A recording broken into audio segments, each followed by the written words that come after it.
स्वागत है आप सभी लोगों का भारतीय भूगोल के ऐसे प्रश्नों की सुपरफास्ट रिवीजन के लिए जो बार बार आपकी परीक्षाओं में पूछे जाते हैं। पिछले लेक्चर में हम लोगों ने अपने प्रश्नों को जहां पर छोड़ा था, चलिए उसी के आगे स्टार्ट करते हैं। तो आज का हमारा पहला प्रश्न है, भारत का सबसे बड़ा ज्वार नदमुख कहाँ पर स्थित है। तो ज्वार नदमुख के बारे में आपको पिछले लेक्चर में भी बताया था, एक बार यहाँ पर फिर से देख लीजिए। मान लीजिए ये आपका कोई समुद्र है, यहाँ पर आपकी समुद्र है और यहाँ से एक नदी आ रही है जो सीधी इस समुद्र में मिल जाती है। यानी एक ही धारा के रूप में अगर कोई नदी समुद्र में मिलती है तो इस प्रकार की प्रक्रिया को ज्वार नदमुख कहते हैं। तो ये क्या बनता है, ज्वार नदमुख का निर्माण करता है। और इसके विपरीत यहाँ पर मान लेते हैं कोई समुद्र है, एक नदी आती है, वो अनेक धाराओं में बंटकर इस समुद्र में मिलती हैं, तो इस प्रक्रिया को हम लोग डेल्टा कहते हैं। तो नदियाँ के समुद्र में दो प्रकार से मिलती हैं, या तो ज्वार नदमुख बनाएंगी या फिर डेल्टा बनाएंगी।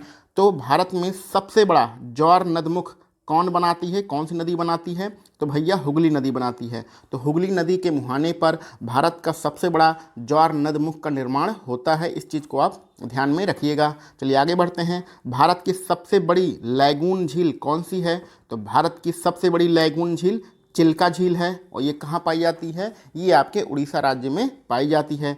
भारत का सबसे गहरा बंदरगाह कौन सा है, तो यहाँ पर गहरा बंदरगाह पूछा जा रहा है। तो भारत का सबसे गहरा बंदरगाह है विशाखापत्तनम। आपको ये भी याद रखना है। भारत का सबसे बड़ा बंदरगाह कौन सा है, मुंबई में है। मुंबई में आपका नहावा शेवा जो बंदरगाह है वो भारत का सबसे बड़ा बंदरगाह है। और अगर गहरा पूछा जाए तो ये आपके विशाखापत्तनम में है। और विशाखापत्तनम कहाँ है, भारत के पूर्वी तट पर है। आगे बढ़ते हैं।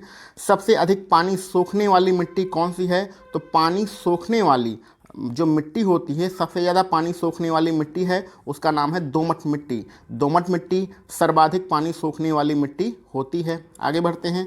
पृथ्वी पर मरुस्थल होने की सर्वाधिक संभावना कहाँ पर होती है। तो अगर आपने अक्षांश और देशांतर पढ़े होंगे तो उसमें पढ़ा होगा 23 डिग्री अक्षांश। 23 डिग्री अक्षांश आपने पढ़ा ही होगा, ठीक है। 23.5 डिग्री वाली जो लाइन होती है उसको हम लोग कर्क रेखा, ऊपर वाली यानी उत्तर में कर्क रेखा और नीचे हम यानी दक्षिण में हम लोग मकर रेखा के नाम से जानते हैं। तो ये जो 23.5 डिग्री अक्षांश होता है, इसके आसपास का जो क्षेत्र होता है वो मरुस्थल होने की सर्वाधिक संभावना रखता है। तो मरुस्थल होने की सर्वाधिक संभावना कहाँ पर होती है, पृथ्वी पर 23 डिग्री अक्षांश के आसपास वाले क्षेत्रों में होती है। अब आगे बढ़ते हैं। पृथ्वी पर घने वन कहाँ पर पाए जाते हैं। तो इनमें थोड़ा सा लॉजिक है, उस लॉजिक को भी आप समझ लीजिए कि पृथ्वी पर जो घने वन पाए जाते हैं वो भूमध्य रेखा पर पाए जाते हैं। भूमध्य रेखा पर क्यों पाए जाते हैं, क्योंकि भूमध्य रेखा पर सूरज की किरणें सीधी पड़ती हैं। सीधी पड़ने के कारण यहाँ पर गर्मी सबसे ज़्यादा होती है। गर्मी होने के कारण यहाँ का जो नीचे का पानी होता है उसका वाष्पोत्सर्जन सबसे ज़्यादा होता है। जब ये वाष्पोत्सर्जन होता है तो ऊपर जाके बादल बनते हैं और बादल बनेगा तो सर्वाधिक वर्षा भी यहीं पर होगी। तो कहने का मतलब सबसे ज़्यादा गर्मी जहाँ पर पड़ती है वहीं पर सबसे ज़्यादा वर्षा भी होती है। तो इस प्रकार पृथ्वी पर सबसे घने वन कहाँ पाए जाते हैं, भूमध्य रेखा पर ही पाए जाते हैं।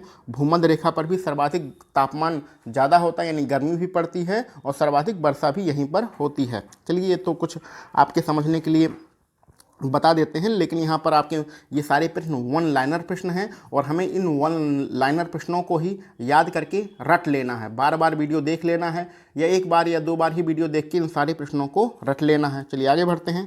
ब्लैक हिल्स कहाँ है। तो भैया जो ब्लैक हिल्स की पहाड़ियाँ हैं वो आपके अमेरिका में हैं, यानी कि USA में हैं। आगे बढ़ते हैं। प्यासी भूमि का महाद्वीप किसे कहते हैं। तो प्यासी भूमि का जो महाद्वीप है वो ऑस्ट्रेलिया को कहते हैं। अब यहाँ से आपसे पूछा जा सकता है क्यों कहते हैं, क्योंकि ऑस्ट्रेलिया में सबसे ज़्यादा मरुस्थल पाए जाते हैं। न्यू मूर द्वीप कहाँ पर है। तो न्यू मूर द्वीप भारत में है। भारत में कहाँ पर है, बंगाल की खाड़ी में है। तो न्यू मूर द्वीप कहाँ पर है, भारत के बंगाल की खाड़ी में है। सह्याद्री किसके नाम से जाना जाता है। तो जो भारत का पश्चिमी घाट है उसी को हम लोग सह्याद्री के नाम से जानते हैं। सह्याद्री के नाम से कौन जाना जाता है, तो भारत का जो पश्चिमी घाट है उसी को हम लोग सह्याद्री के नाम से जानते हैं। भद्रावती लौह इस्पात कारखाना कहाँ पर है। तो जो भद्रावती लौह इस्पात कारखाना है वो आपके कर्नाटक राज्य में है। आगे बढ़ते हैं। एक उर्वरक उत्पादक केंद्र है, उसका नाम क्या है, उसका नाम है अलवाय। और अलवाय उर्वरक उत्पादन केंद्र कहाँ पर है, तो ये आपके केरल में है। आगे बढ़ते हैं। ब्रिजटाउन किस देश की राजधानी है? तो ब्रिजटाउन हमें पता होना चाहिए कि बारबाडोस की राजधानी है। ये आपके किसी परीक्षा में पूछा गया होगा कि ब्रिजटाउन किस देश की राजधानी है, तो बारबाडोस एक देश है, उसकी राजधानी का नाम क्या है? ब्रिजटाउन। आगे बढ़ते हैं। मॉन्ट्रियल प्रोटोकॉल किससे संबंधित है? तो अगर आपने पर्यावरण के कुछ प्रश्नों को पढ़ा होगा तो वहाँ पर मॉन्ट्रियल प्रोटोकॉल के बारे में ज़रूर पढ़ा होगा। और ये मॉन्ट्रियल प्रोटोकॉल किससे संबंधित है? ओजोन क्षरण से संबंधित है। तो ओजोन का परत का जो अवक्षय हो रहा है उसी से संबंधित एक संधि हुई थी जिसको हम लोग मॉन्ट्रियल प्रोटोकॉल कहते हैं। ये मॉन्ट्रियल एक शहर का नाम है जो कि आपके कनाडा में है। आगे बढ़ते हैं। डबलिन जो है किस देश की राजधानी है? तो डबलिन राजधानी है आयरलैंड की। तो आयरलैंड देश की राजधानी क्या है? डबलिन। आगे बढ़ते हैं। हैम्बर्ग शहर कहाँ पर है? तो जर्मनी में एक बहुत ही प्रसिद्ध शहर है जिसका नाम है हैम्बर्ग। तो हैम्बर्ग किस देश में है? जर्मनी में है। आगे बढ़ते हैं। हैती द्वीप कहाँ पर है? तो जो हैती द्वीप है ये आपके कैरिबियन सागर में है। कैरिबियन जहाँ पर हम लोग वेस्ट इंडीज़ की जो पूरी क्रिकेट टीम है, वेस्ट इंडीज़ नाम का जो देश है वो उसी को हम लोग कैरिबियन सागर में ही है, तो उसी के आसपास आपकी हैती द्वीप है। आगे बढ़ते हैं। क्षेत्रफल की दृष्टि से विश्व का सबसे बड़ा भू आविष्ट देश कौन सा है? तो भू आविष्ट का मतलब होता है जो अपने चारों ओर किसी ना किसी स्थल सीमा से ही जुड़ा रहता है, उसके चारों ओर समुद्र, कोई भी समुद्र नहीं पाया जाता है, तो ऐसे देश को भू आविष्ट देश कहते हैं। और क्षेत्रफल की दृष्टि से विश्व का सबसे बड़ा भू आविष्ट जो देश है वो मंगोलिया है। मंगोलिया कहाँ पर है? चाइना के जस्ट ऊपर है। चाइना जो देश है उसके जस्ट ऊपर, यानी ऊपर का मतलब उत्तर की ओर आपका मंगोलिया देश है। चलिए आगे बढ़ते हैं। कुछ ऐसे प्रश्नों को जो आपके पिछले वर्षों में लगातार पूछे जा रहे हैं और बार बार आपसे पूछे जा रहे हैं। जैसे कि इसमें पहला प्रश्न है, दक्षिणी अमेरिका महाद्वीप की सबसे बड़ी झील कौन सी है? तो दक्षिणी अमेरिका महाद्वीप की सबसे बड़ी झील टिटकाका झील है। विश्व की सबसे लंबी तटीय रेखा कौन सा देश बनाता है? तो विश्व में सबसे बड़ी तटीय रेखा बनाने वाला देश है, उसका नाम है कनाडा। आगे बढ़ते हैं। पृथ्वी का द्रव्यमान कितना है? तो 6 × 10⁻²৪। 6 × 10⁻²४ किलोग्राम आपका पृथ्वी का द्रव्यमान है, यानी 6 लिख के उसके आगे आपको 24 बार 0 लिखना है, उतना किलोग्राम इस पृथ्वी का द्रव्यमान है। कर्नाटक में सबसे ज़्यादा मात्रा में क्या पाई जाती हैं? तो कर्नाटक में सबसे ज़्यादा मात्रा में सोने की खदानें पाई जाती हैं। तो सोने की खानें सबसे ज़्यादा कहाँ पाई जाती हैं? आपके कर्नाटक राज्य में पाई जाती हैं। भारत कहाँ पर स्थित है? तो ये तो आपको रटा होना चाहिए कि भारत भैया उत्तरी गोलार्ध में स्थित है, उत्तरी गोलार्ध के पूर्वी भाग में। तो 2 गोलार्ध हैं पृथ्वी के, उत्तरी और दक्षिणी। भारत उत्तरी गोलार्ध में है। उत्तरी गोलार्ध में कहाँ पर है? पूरब में कि पश्चिम में? तो भारत पूरब में है। आगे बढ़ते हैं। मंजीरा मगरमच्छ वन्यजीव अभयारण्य कहाँ पर है? तो मंजीरा मगरमच्छ वन्यजीव अभयारण्य आपके तेलंगाना राज्य में है। इस चीज़ को आप रख लीजिएगा। आगे बढ़ते हैं। बैरोमीटर से क्या नापा जाता है? बैरोमीटर से आपका दाब नापा जाता है। उसी प्रकार सिस्मोग्राफ से क्या नापा जाता है? तो सिस्मोग्राफ से हमें पता होना चाहिए भूकंप नापा जाता है। बैरोमीटर से क्या नापते हैं? दाब को, और सिस्मोग्राफ से क्या नापते हैं? भूकंप को। आगे बढ़ते हैं। भारत सरकार की एक प्रसिद्ध योजना है, उस योजना का नाम है सेतु भारतम। सेतु भारतम किससे संबंधित है? इसका क्या उद्देश्य है? तो सेतु भारतम परियोजना का उद्देश्य है राष्ट्रीय राजमार्गों पर पुलों का निर्माण करना। राष्ट्रीय राजमार्गों पर पुलों का निर्माण करने से संबंधित भारत सरकार की योजना है जिसका नाम है सेतु भारतम। आगे बढ़ते हैं। सुल्तानपुर नेशनल पार्क कहाँ पर है? तो ये सुल्तानपुर का नाम पढ़ के आप ऐसा मत समझिएगा कि ये अयोध्या के बगल वाला सुल्तानपुर है। ये सुल्तानपुर आपके हरियाणा वाला है। तो सुल्तानपुर नेशनल पार्क कहाँ पर है? हरियाणा में है। आगे बढ़ते हैं।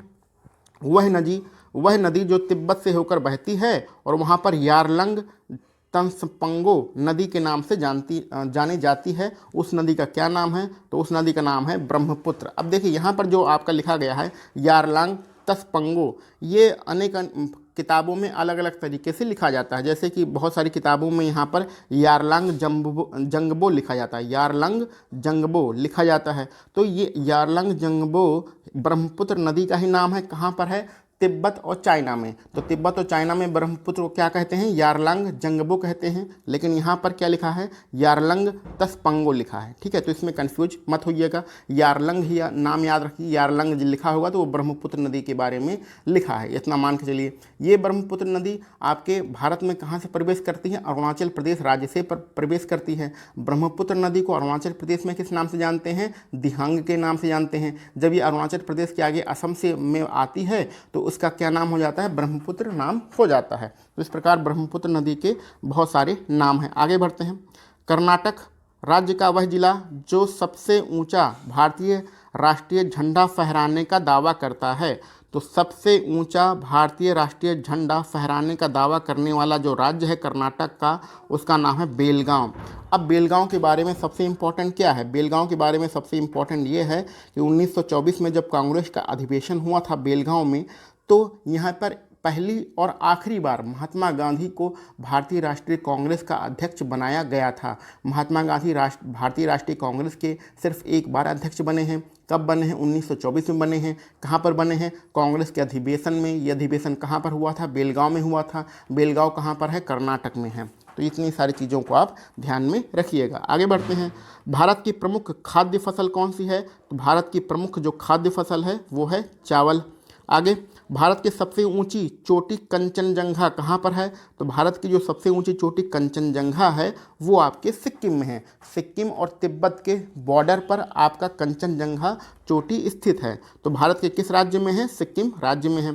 केप ऑफ गुड होप कहाँ पर स्थित है? तो केप ऑफ गुड होप ये आपके दक्षिण अफ्रीका में स्थित है। तो दक्षिण अफ्रीका जो आपका देश है, अफ्रीका महाद्वीप का सबसे नीचे वाला यानी कि सबसे दक्षिण में जो देश है वो दक्षिण अफ्रीका है, और वहाँ पर केप ऑफ गुड होप स्थित है। ये आपके प्राचीन काल से ही फेमस है, क्योंकि जब यूरोप की जहाज़ें आती थीं भारत के लिए तो सबसे पहले दक्षिण अफ्रीका में इसी स्थान पर केप ऑफ गुड होप पर ही रुकती थी, और वहाँ से रुकने के बाद तब ये केरल और तमिलनाडु जैसे राज्यों में प्रवेश करती थीं। तो ये वास्को डिगामा के समय से ही फेमस है। केप ऑफ गुड होप कहाँ पर है? दक्षिणी अफ्रीका में है। तो चलिए, आज के लिए हम लोग बस इतना ही प्रश्न रखते हैं। इसके आगे के क्वेश्चन को हम लोग अपने अगले लेक्चर में सॉल्व करेंगे। आप सभी लोगों को वीडियो देखने के लिए बहुत बहुत धन्यवाद।